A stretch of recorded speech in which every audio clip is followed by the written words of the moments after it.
मुल्क के खिलाफ जो जो साजिशें की, हम अपने हकूक के लिए निकले।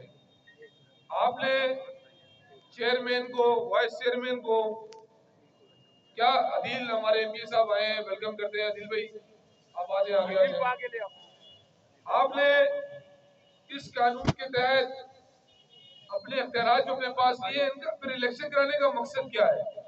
क्या अख्तियार है हमारे मेयर के पास? सिर्फ गटर खोलने का मेरा ख्याल में अख्तियार आप उनको दे रहे हैं, तो आप इससे अच्छा उस मेयर को फिर भंगी बना दें।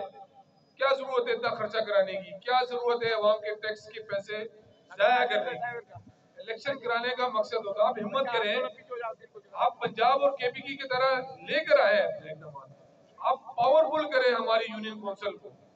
लेकिन आपको खौफ है, आपको डर है कि हमने सिंध में जो कारनामा किया है, कराची हमसे निकल रहा है। अब जब कराची निकल रहा है, जाहिर सी बात है कराची फले फूलेगा तो पाकिस्तान फले फूलेगा, सिंध फले फूलेगा। लेकिन आपने समझा कि ये ओपोजिशन माजी वाली है, ये खामोश हो जाएगी। ये खामोश नहीं होगी। ये पाकिस्तान तहरीक इंसाफ है, ये अपना हक लेना चाहती है। हमने फैसला किया है, हमने 2 दिन पहले स्टेक होल्डर्स कॉन्फ्रेंस की, उसमें तमाम एजेंडे आ चुके हैं। कराची के तमाम स्टेक होल्डर्स ने अपना फैसला सुना दिया है। हम पूरे सिंध की आवाम के पास जा रहे हैं।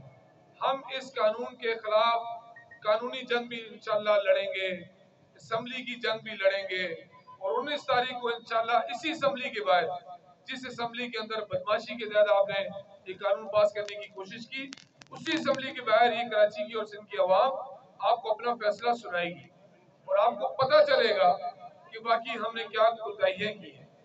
मीडिया पे आके जबानी बात करने की जरूरत नहीं है। नासिर शाह साहब, आपने कहा कि बिलाल गफ्फार साहब बदतमीजी करते हैं और अपनी पार्टी को दिखाना चाहते हैं, तो कौमी असम्बली में आप क्या करते हैं? कम से कम उनका भी तो नाम ले लें। बिलावर तो एक निडर और बहादुर बच्चा है।